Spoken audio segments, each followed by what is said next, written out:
It's looking bad today. That's how it's looking. Cole gonna break some shit. And if he don't break some shit, he gonna beat the out of him. Oh, nice.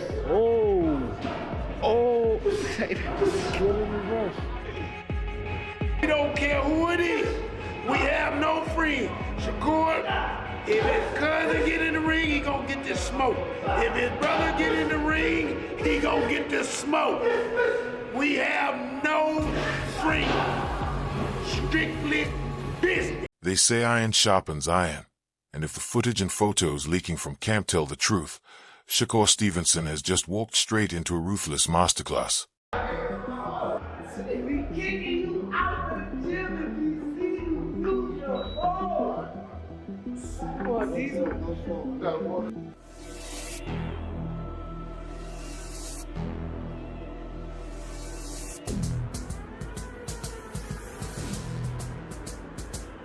It's all good. Sure. Tito, you can run, but you can't hide. It's getting hot. It's getting hot up in here. Oh, he looking pretty good. He ain't at his peak yet, but he looking. Picture this, a dimly lit gym, the sharp snap of mitts cutting through the air, leather meeting leather in a calm, relentless rhythm. And right in the middle of it all, Shakur gliding like a chess grandmaster while Terence Crawford brings the kind of pressure only a true elite can create. That's the scene quietly setting boxing timelines on fire right now.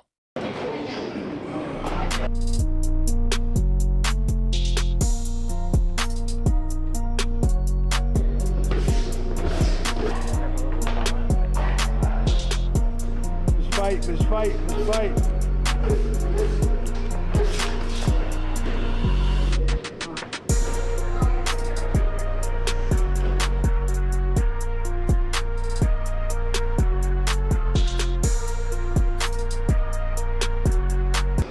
Ready, bro. Firing all cylinders. Reaction time there, speed there. It's focused on. That's what got him ready. It's focused.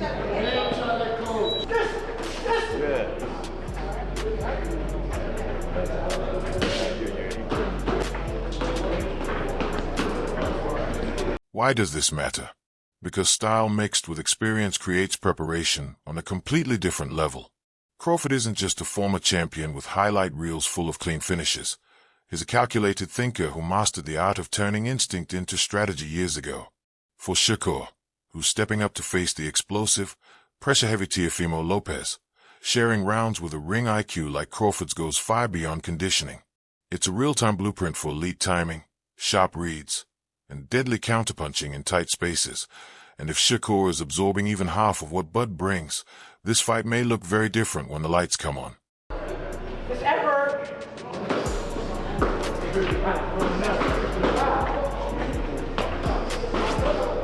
That's cool. Come on, work this nigga.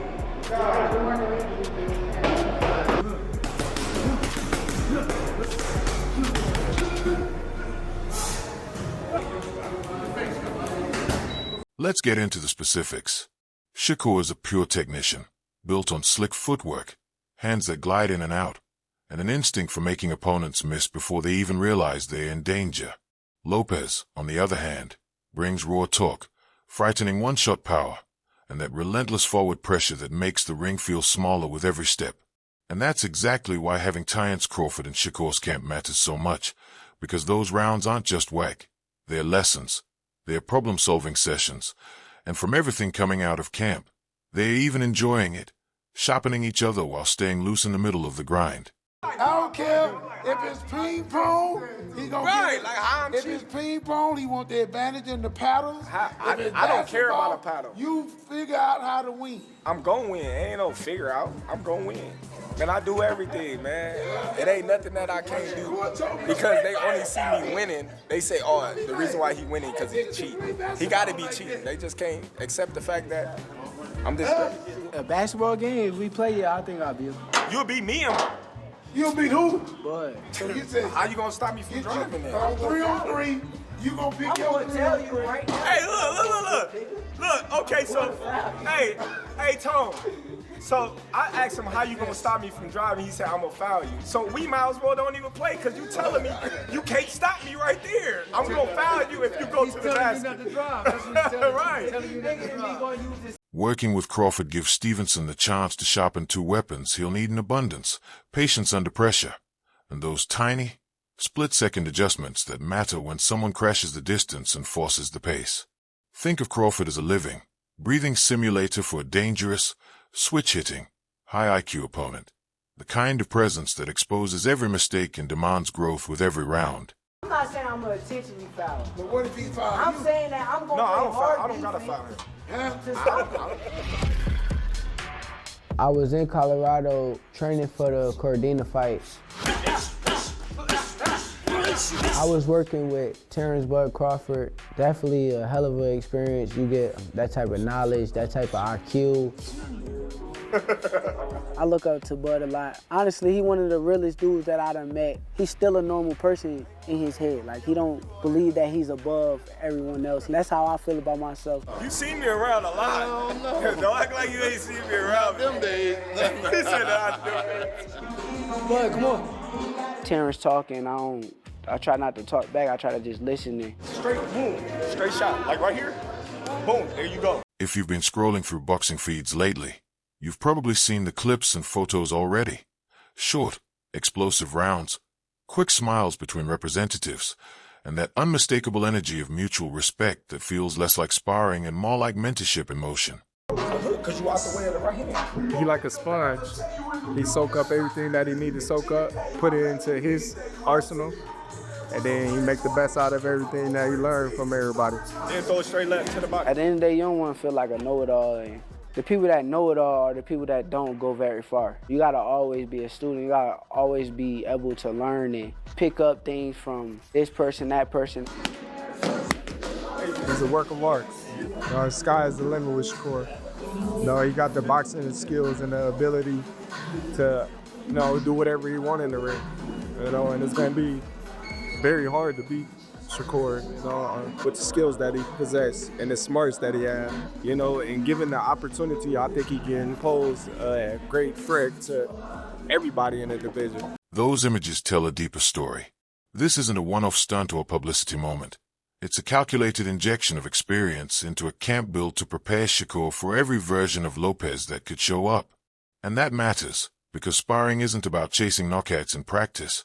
It's about wiring muscle memory for the exact moments and situations you're going to face when it finally counts under the lights. What is that like? I mean, fighting Terence Crawford, sparring Terence Crawford. This guy's a beast. He can do anything, and you never know what to expect when you go in the ring with Bud. Have you ever got the best of him in sparring? I don't speak on that. I mean, I have good days. He had good days, and honestly, I appreciate him for pushing me to the level that I am at. Now let's talk psychology. Facing someone like Lopez, who can flip momentum with a single shot, is just as much a mental battle as it is a physical one. Having Crawford embedded in your preparation does something quiet but powerful. It normalizes high-level adversity.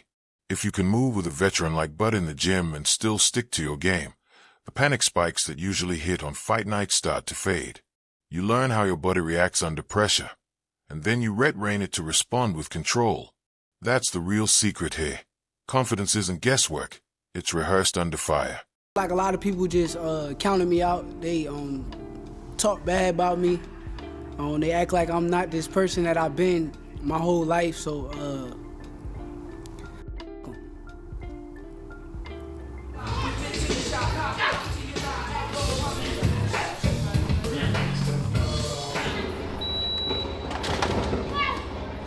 mentally, it bothered me, but then you start to realize, like, the only thing that really matters is the people that care about you, like your family, your mother, my daughter, my shorty.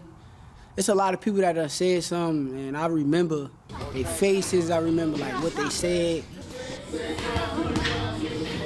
There's also that hidden edge that comes from sparring with someone who's truly seen it all. Adjustments. Crawford has lived through fights where plans fell apart, where he had to retool mid-round, switch stances, and dismantle younger, hungry opponents on the fly. For Stevenson, that kind of exposure is priceless. It's hands-on wisdom in real time. When to throw this shot that way. When to dig into the body with a counter. When to pivot instead of planting. Those tiny decision trees stack up, and after months of drilling them, instinct stops being guesswork and becomes second nature. And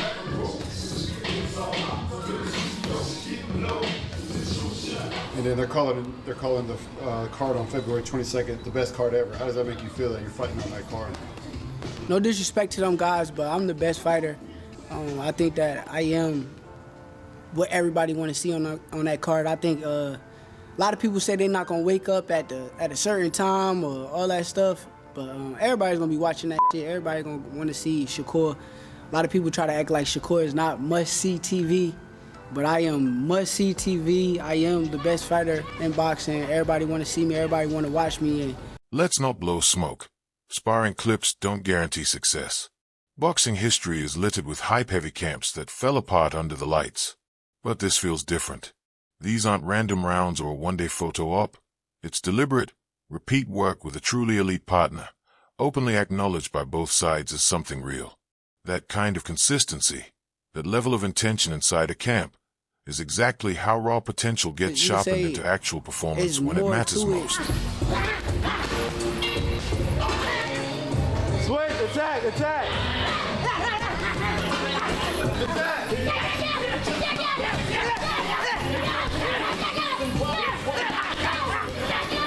Attack, last 30 seconds, finish throw, let's work. Last 30, don't let it still around, close the show, let's work. 3, 2, 1, time. I think this is gonna be the best version of me. I think that I'm gonna whoop some this year, starting with Kid Austin. Okay, now for the spicy angle. What does Teofimo Lopez make of all this? Smart Money says he's watching closely, and is talking too. Lopez has never been shy about rattling opponents or calling out who's helping prep them in public, and you can bet he's using every bit of this chatter to fuel his own mindset heading into the fight. I've seen Shakur back in... Amateurs, pros? Yeah, I'm thinking though. I don't know if it's 2011 or 2012 National Junior Olympics or Junior National Golden Gloves. And I remember seeing him. He was wearing a white tank top. I think it was red and white trunks. And he was just whooping on dude bad. And that's what I noticed. But we were in different weight classes at the time, different age group, I think. And we were both cleaning up our divisions leading up to the finals. He ended up winning. I ended up, coming in second. But nevertheless, that's when I noticed him. And ever since then, it's just been history. What were your early impressions? I like his style. He could fight. I think that everything just plays out the way it does, and eventually we was gonna end up meeting up with each other eventually. I think that that's how it works, right? When two greats collide, you're bound to see a great fight. So I had never seen any jealousy in my part with him. I mean, for crying out loud, he fought for Team USA, got a silver medal. He's no stranger to smoke and mirrors when it comes to promoting fights, and you can bet his camp is dissecting these sparring clips for any hint of weakness. But here's the twist. Opponents who overreact to what they see on social media can play right into Stevenson's hands, especially if Shakur and his team are deliberately planting narrative decoys, nudging Lopez to think one thing while the real plan is quietly taking shape behind the scenes. Amateurs, pros? Yeah, I'm thinking though. I don't know if it's 2011 or 2012 National Junior Olympics or Junior National Golden Gloves. And I remember seeing him. He was wearing a white tank top. I think it was red and white trunks. And he was just whooping on dude bad. And that's what I noticed. But we were in different weight classes at the time, different age group, I think. And we were both cleaning up our divisions leading up to the finals. He ended up winning. I ended up, coming in second. But nevertheless, that's when I noticed him. And ever since then, it's just been history. What were your early impressions? I like his style. He could fight. Yeah. And what about you, Shakur? When did you first become aware of Teo? It's so crazy. I really was like I ain't gonna say I wasn't no nerd, but I was like a boxing nerd. So like when I first kind of got aware of Teo, it was probably before he even knew me. But I used to get on YouTube, and I used to watch like the DMV fights, and they used to have like the Region 2, I want to say he was with Region 2 with Florida. And I seen one of his fights up there, and I kind of watched him. I thought he was a good fighter, and that's when I kind of got a first whiff of Teo. But when I finally first met him, probably was the same time you talking about. For the bulk of your careers, you were both under the same promotional banner. Were you cordial, friendly? I was good with Teo. I thought Teo was a little jealous of me. That's what I thought. Did you get a sense of that, Teo? Were you any jealousy in there? Because both of you guys were being pushed, but it seemed like to me, just from the outside looking in, that he was pushed ahead of you. For the fans who love the technical side, watch the tempo shifts and those sparring snippets. Shakur starts by using his reach, jabs, feints, lateral movement, probing and measuring. Then, in a flash, he compresses, cuts angles, and makes the opponent earn every punch.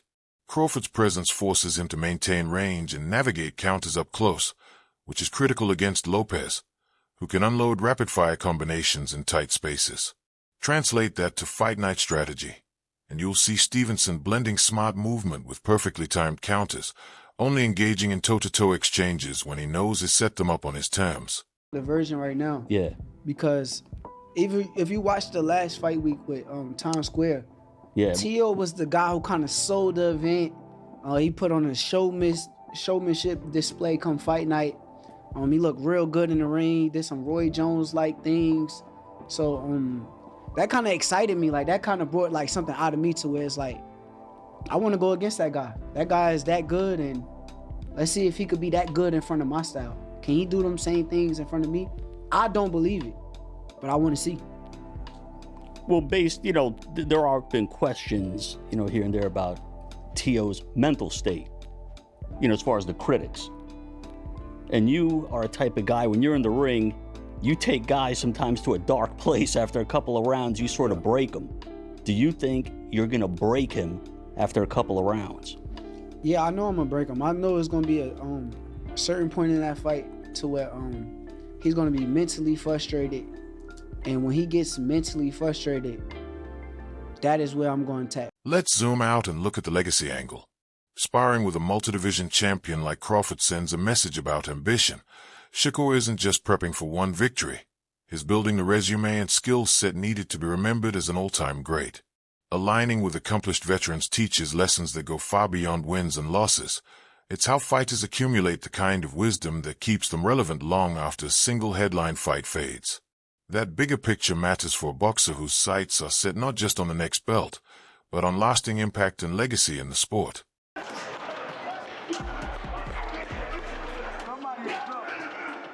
Somebody in trouble, punching like that.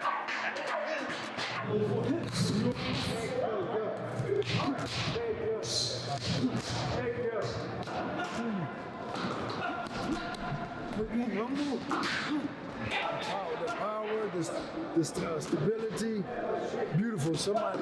Somebody's in trouble. I promise you.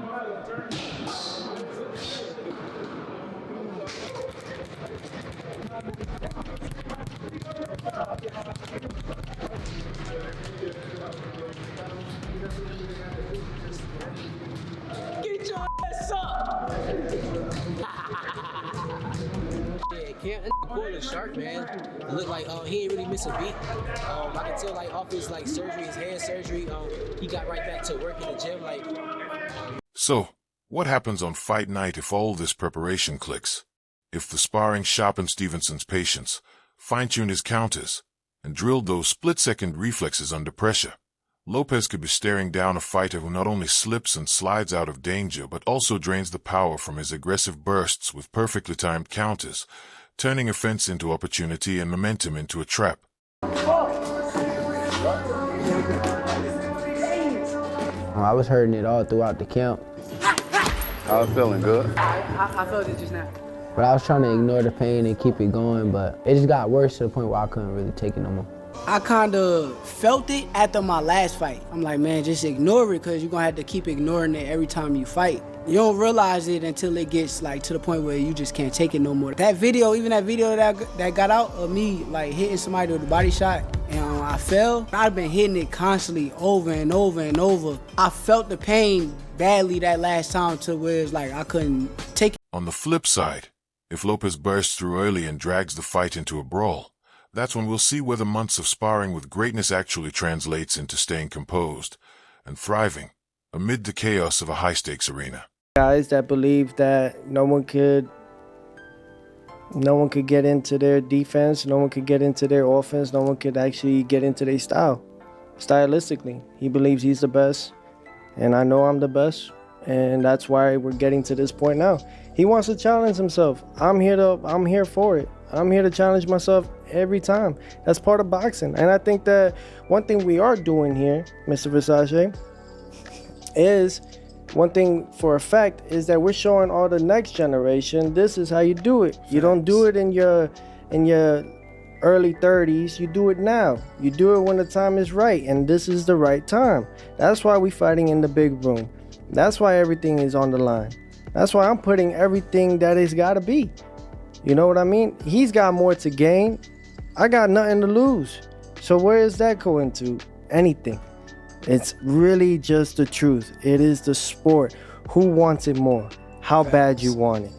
Facts. And no matter what, when it all said and done, we're going to show all these other guys, no matter how much money you make in this, you got to fight. Either way, the Crawford-Stevenson training sessions have already woven an intriguing subplot into an already can't-miss matchup. Camps are where champions are forged, and sparring rooms, they're the classrooms where the craft is taught, tested, and perfected.